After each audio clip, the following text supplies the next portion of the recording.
थे राधे मेरी माता और बहनों, आज है जितिया व्रत।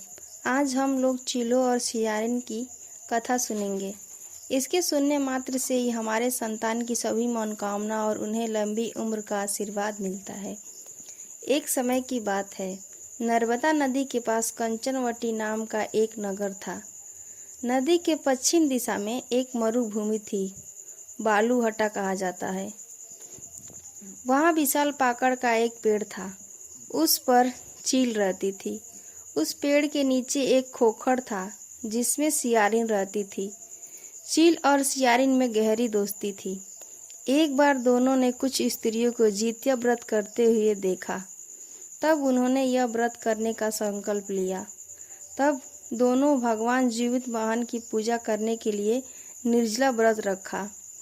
व्रत के दिन उस नगर के बड़े व्यापारी की मृत्यु हो गई और व्यापारी का दाह संस्कार उसी मरु स्थल पर किया गया। दिन बीतने के बाद जब रात हुई तब मौसम खराब हो गया। बादल गरजने लगा, बिजली कड़कने लगी। वहां पर बड़ा तूफान आ गया। अब सियारिन को भूख सताने लगी। मुर्दा देखकर वह खुद को रोक न पाई और उसने व्यापारी के शरीर को खा लिया। उसका व्रत टूट गया, पर चील ने संयम रखा, नियम से अगले दिन पारण किया। फिर अगले जन्म में दोनों सहेलियों ने एक ब्राह्मण के घर जन्म लिया। चील बड़ी बहन बनी और उसका नाम शिलावती रखा गया।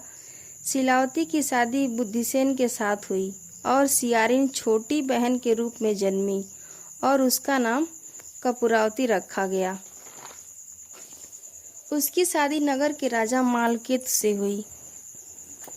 अब कपूरावती कंचनवटी की रानी बन गई।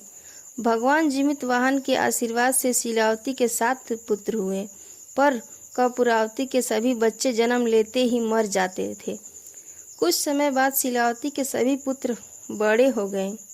वह सभी राजा के दरबार में काम करने लगे। कपूरावती के मन में उन्हें देखकर ईर्ष्या की भावना आ गई। उसने राजा के कहकर शिलावती के सभी पुत्रों के सर कटवा दिए और उन्हें 7 नए बर्तन मंगवाकर उनके सर को रख दिया और लाल कपड़े से ढककर शिलावती के पास भिजवा दिया।